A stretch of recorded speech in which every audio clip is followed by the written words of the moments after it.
In this video, we're going to be talking about rational functions. We've talked about rational functions throughout the whole year. We started off with just general fractions, y equals 1 over 2 or something like that. And, any kind of fraction is considered a rational function. We're going to be specifically talking about the more complicated ones where you start having domain restrictions and multiple roots of the function. And what I'm talking about are the ones that are like this here, where it says f of x equals p of x over q of x. And p and q are polynomial functions, and q cannot be 0. We also talked about that when we discussed domains. But let me go back to when we first started looking at the graphs of these functions.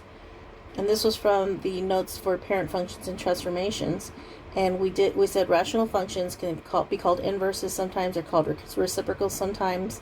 But the shape is a broken curve facing two broken curves really facing away from each other. So you see you have this one that faces kind of up and to the right, and this one that faces down to the left. That's kind of like the most basic form. They can actually get really complicated and have 3 or more parts. I mean, they could have many parts, and they could be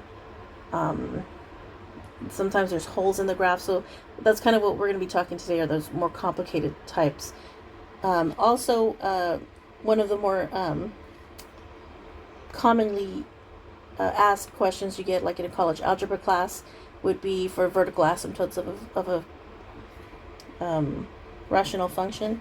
And when we talked about them previously, we said that the vertical asymptote is this dashed line that corresponds to the domain of the rational function.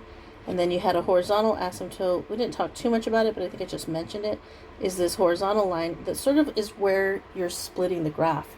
If you notice, like the red graph that's highlighted in yellow, it kind of avoids those two lines. That's kind of how asymptotes work.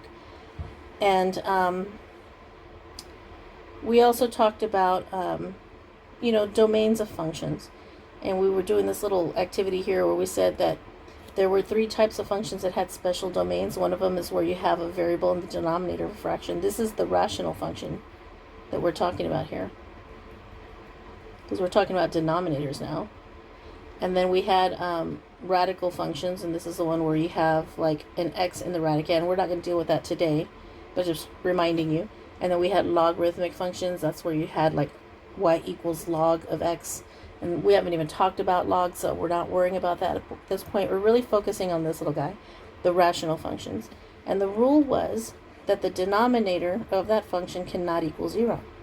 And that goes back to over here in the definition of a rational function. They say q of x cannot be 0 because q of x is the bottom part of the fraction. So there we go. I mean, that's just a general idea of what we're going to talk about, fractions, right? Okay, so let's talk about some important properties of rational functions.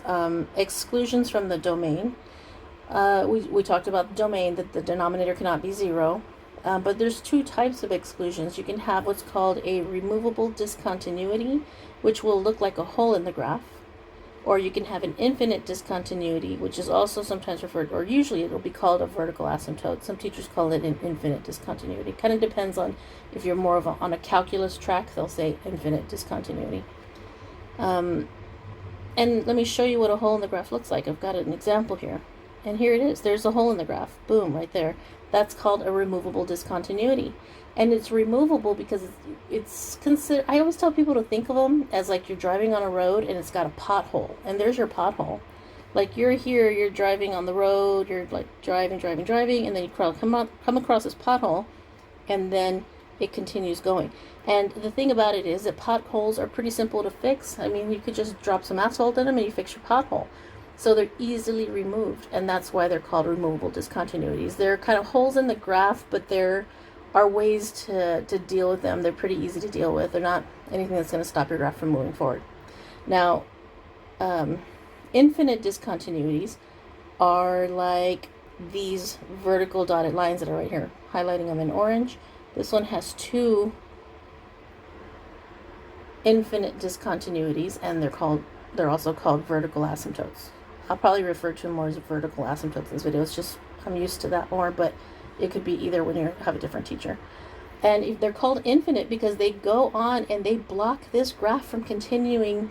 You can't go across it, not ever, all the way through infinity. It's never going to let this graph right here, it's never going to cross over it. It can't. So it's an infinite discontinuity. It's telling you the graph can't continue, but forever. There's nothing you can do to fix it. So those are infinite discontinuities. And then you've got your removable discontinuity. And I'll show you a little bit later on how you can like look at an equation and you go, oh, I know where the discontinuities are. It's very simple. So we'll get to that. Also, we have horizontal asymptotes. They're dashed horizontal lines on the graph of the function, and the graph of the function hugs it as it continues to the left or right. So let me just show you what I mean by that. I have a horizontal asymptote right here. I'm highlighting it in orange. And in the middle, all kinds of stuff happens to the graph in the middle of the graph. But as the graph continues on, like it's trying to go to the left, and it's going to the left though, it doesn't really, it shouldn't go far away from that orange line. In fact, it should get closer and closer to the orange line, all the way till it's practically touching it, but not. And same thing on the other side. If you look at the right side of the graph, it's going to go towards the right, and it's gonna sort of hug that orange line. It never gets far away from it as it continues on going towards infinity. Now, I just want to state this because you will maybe see some of this at some point. I've seen graphs, sometimes they will cross the horizontal asymptote. It might go like this, but it'll come right back down and it'll start hugging again as it continues on to infinity. So it is possible to sometimes cross a horizontal asymptote. They're not absolute stopping zones. The only thing the horizontal asymptote guarantees is that as it continues on towards infinity, either on the left infinity or the negative infinity or the right infinity, the graph will always sort of gravitate back towards it, almost like it's a magnet, like that horizontal asymptote's a magnet pulling the graph back towards it. Even if the graph crosses over it to the other side, it will still come back towards that horizontal asymptote on its extremities. So one thing that's very important to notice is on the vertical asymptotes, the graph of the function will never cross. It will never touch the vertical asymptote. Horizontal asymptotes occasionally do cross the horizontal asymptote, but the graph will always sort of come back towards that line at the end. It still won't, but it won't. If it touches it, it only touches it on one point, and then it never touches it again. So it's a weird thing. Anyway, so x-intercepts, you'll see more of them when we start working on them. It's the best way to describe them. X-intercepts, just like all the other functions we've dealt with, it's the roots, the zeros, it's the point where the graph crosses the x-axis, and the y-intercept is the point where the graph crosses the y-axis. And then you can see those on this picture. So like, here's your x-intercept, your x-axis is here. So your x-intercepts are right here. And right here, I'm sorry, I'm doing green. Oh, that's the wrong one. Yeah, I got it. That was it, right there. And right here. Those are your x-intercepts. And your y-intercept, well, you find the y-axis, which is right here. With all these lines on here, you kind of have to really focus on where the numbers are.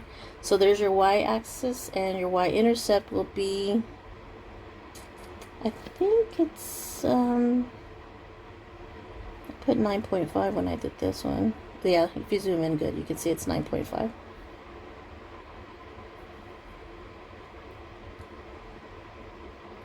Alright, so that's just understanding the parts of the graph. And then the graph will, there's some tricks we can use. We know it's going to have some level of curviness to it on most of them. And you just kind of have to connect the dots. A lot of times I tell people, just connect the dots, make sure it connects and it follows the right order. So I'm going to go ahead and work this problem out now. And I apologize, I didn't leave very much room to do your work on, so you're going to have to write small. But first of all, we're going to graph this polynomial. It's f of x equals, and then it's like this huge fraction thing right here. So let's start with step one. We're going to factor the numerator and then factor the denominator if it's not in factored form. We can skip that because this is in factored form. You can tell because everything's in parentheses and everything's being multiplied. So we're just going to skip step one.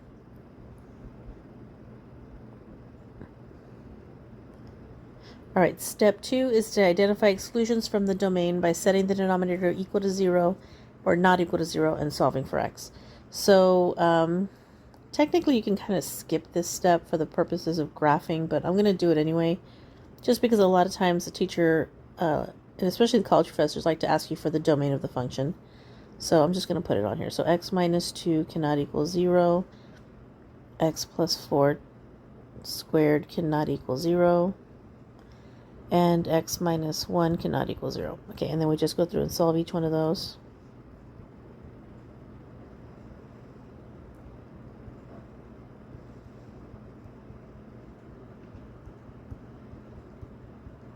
Okay, so there's step 2. Step 3 is to look for removable discontinuities. And to do that, you're going to set the canceled parts of the function equal to 0 and then solve. So let's come back over here and let's look what cancels. If I look at this, I have an x minus 1, x minus 1. Those canceled out. So it's going to leave us with a reduced function. And the reduced function is 3x plus 2 squared x minus 5. All of that over x minus 2 x plus 4 squared. I'm going to highlight it because I can highlight on this app. But you know what I'll do if I don't have a highlighter is I put like a little bubble around it or something, because I want it to be really obvious where it is, because I'm going to be using that a lot of times throughout the rest of this problem. Okay, so there's the reduced function. We're going to set the canceled out parts. Hold on, let me label this as step 3. We're going to do the canceled out parts, which is the x minus 1, and we're going to put equals 0, and then we just solve for x. So that tells me that we're going to have a hole on the graph at x equals 1. And anytime we have a point, or it's a hole in the graph, which is like having a point, but it's an empty point, and I'll show you what I mean in a little bit. You're going to want to find the y value for it. So for the y value, you just plug that into the reduced function, and you get 3 times 1 plus 2 squared, 1 minus 5, over 1 minus 2 and 1 plus 4 squared. And then we're just going to work all that out. So 3 squared and negative 4 over negative 1 and 5 squared, which is going to give us 3 times 3 times 3 is 27, times negative 4 and negative 25. And when you work all that out, negative divided by negative is a positive, so you get 108 over 25. And then we're going to want to change that, because 108 over 25 doesn't help us for the purposes of graphing. Because, like, where is that even on the graph? I don't even know. So we're going to just do our long division. I know 25 times 4 is 100, so I'm going to use that. Subtract and we get a remainder of 8. So it's 4 and 8/25.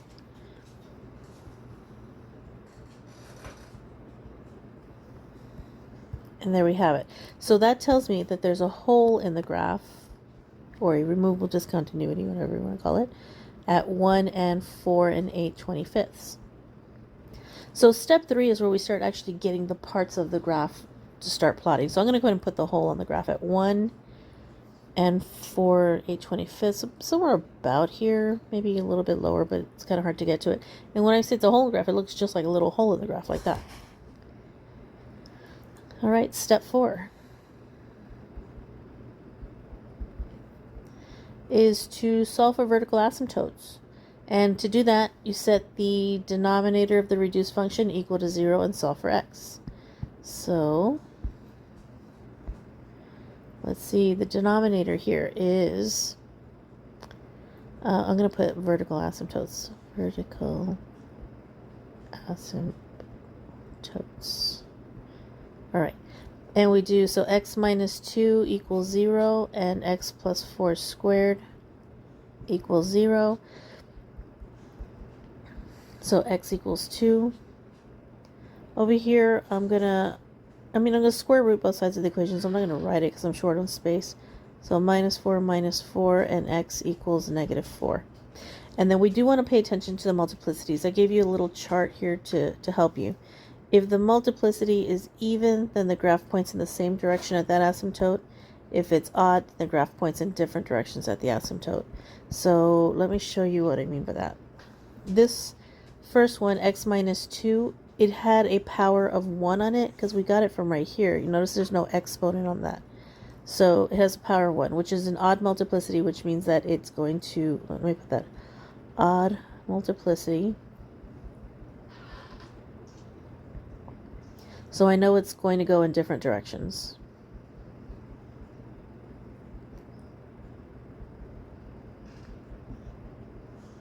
So on the graph, I'm going to put that asymptote at x equals 2. I like to do it in a different color. It just helps me to see them better.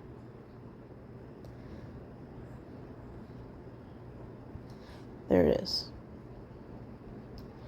And I know that at that dotted line, the graph is going to go in different directions.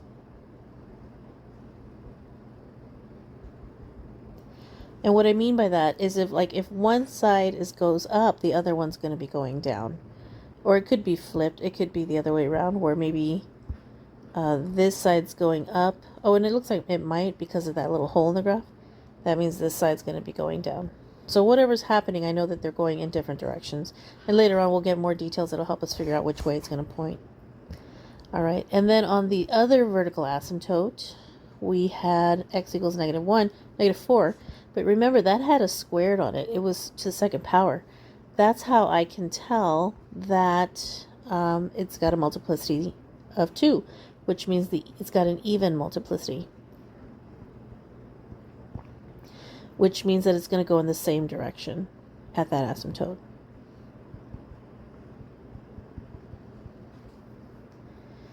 Okay, so what that means is I'm at -4, so I have a vertical asymptote right here.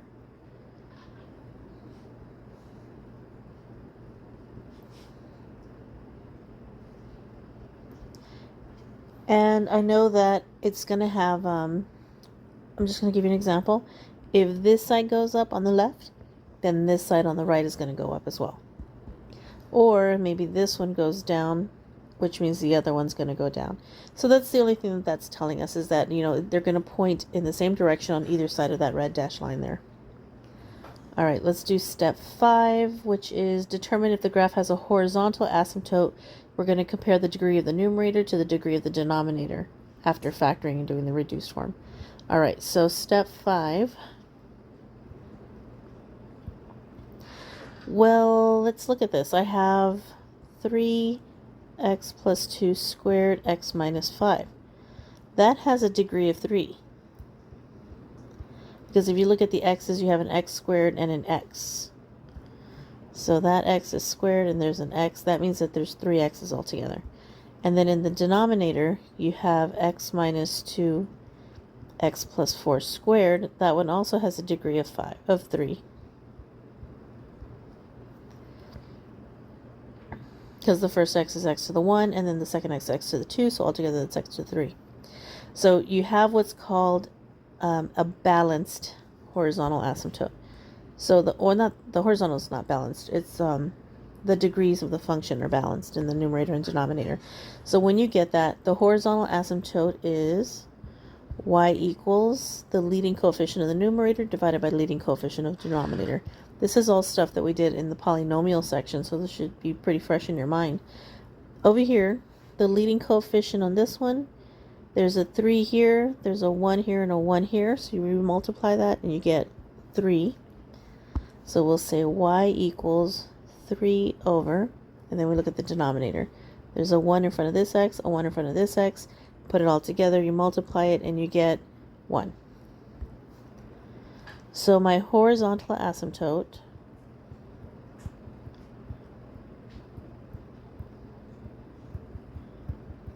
is at y equals 3.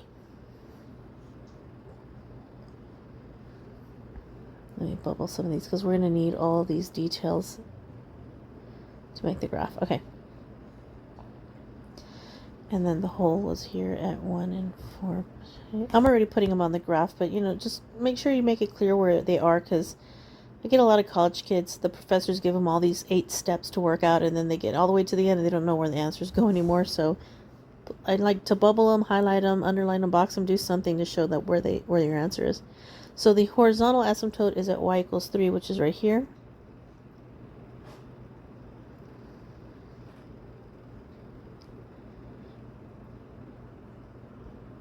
There we go.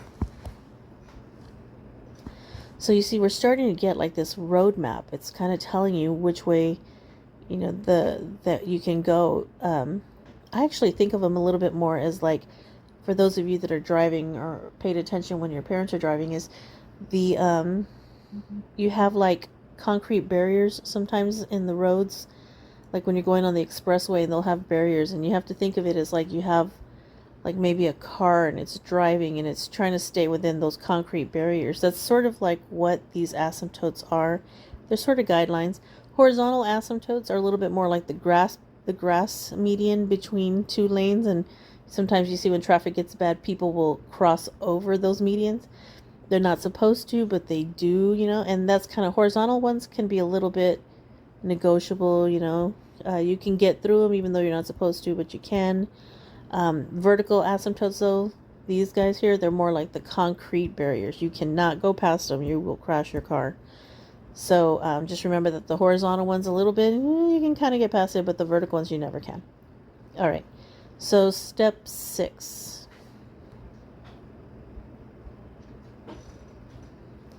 We're going to solve for oblique. Oh, that one actually we're going to skip it for the purposes of this class. Step 7, x-intercepts. That's kind of easy. We just look at the numerator. You set the reduced numerator equal to 0 and solve for x. So our numerator, we have an x, well, I'm going to do this. So I'm going to do 3 and then x plus 2 squared and then x minus 5 equals 0. And if I want to solve, I'm going to divide by 3 first. So x plus 2 squared and x minus 5 equals 0. Because 0 divided by 3 is 0.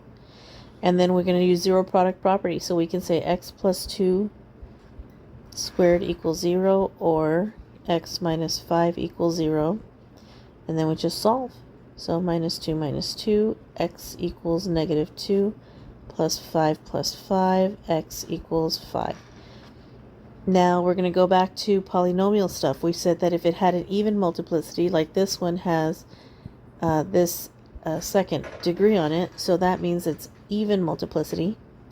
So that means even multiplicity. So when it comes to zeros, even multiplicity means that it's going to bounce off the x-axis.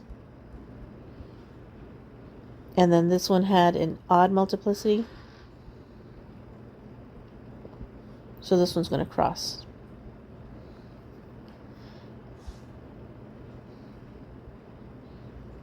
And those are your x-intercepts. So you have an x-intercept at negative 2 and an x-intercept at 5. There it is. All right, last one, number 8. Step 8 is the y-intercept. So on the y-intercept, you replace the x's in the function with zeros. So you would have 3 times 0 plus 2 squared, 0 minus 5 over 0 minus 2 and 0 plus 4 squared. So that gives me 3, 2 squared, negative 5, and negative 2 and 4 squared. So that gives me 3 times 4 times negative 5, negative 2 times 4 times 4. Those 4's can cancel out, so you get negative 15 over negative 8. Negative divided by negative is a positive, and then you can do your long division. So it's 1 7/8. I'll be letting you use calculators for this in class, the simple ones, but they can still do decimals. So if you wanted to, you could put it in your calculator and it'd be like 1 point something, and that's fine with me. All right, so we know the y-intercept is at 1 7/8, so about here, really close to 2. And then we're going to try to use these points and all these details to try to figure out where everything's going to go. So I'm going to start with this right side because we have an x-intercept here that we can kind of use. And we know that at that x-intercept, where is it? X-intercept. It crosses the x-axis. So we know it crosses there, which means that it has to do something like this. It's the only way that it can stay within those asymptotes and still pass through the 5 and cross through the 5. So there's a start. Then we know that at this vertical asymptote right here, it was going to go in different directions. So if it's going down right here on the right side of that asymptote, that means it's got to go up on the left side of the asymptote. So that tells me that this part's going to go like this. And it's got to connect with that hole in the graph. Because when we talked about holes in the graph, we said that the graph, how did I word it? I forgot. A hole in the graph, a removable discontinuity, a point that falls along the graph of the rational function. So that point does fall along the graph, but it's not a point on the graph. So it's just kind of like a skip over right there. Remember the pothole reference. It does cross the horizontal asymptote because that's the only way that it can get from that hole in the graph to the next point, the y-intercept. And then it's going to come here to the x-intercept at -2. Now we had a detail about that. We said that at -2, it had an even multiplicity, so it has to bounce, which means that it's got to come back up. And that tells me that it's got to go like this.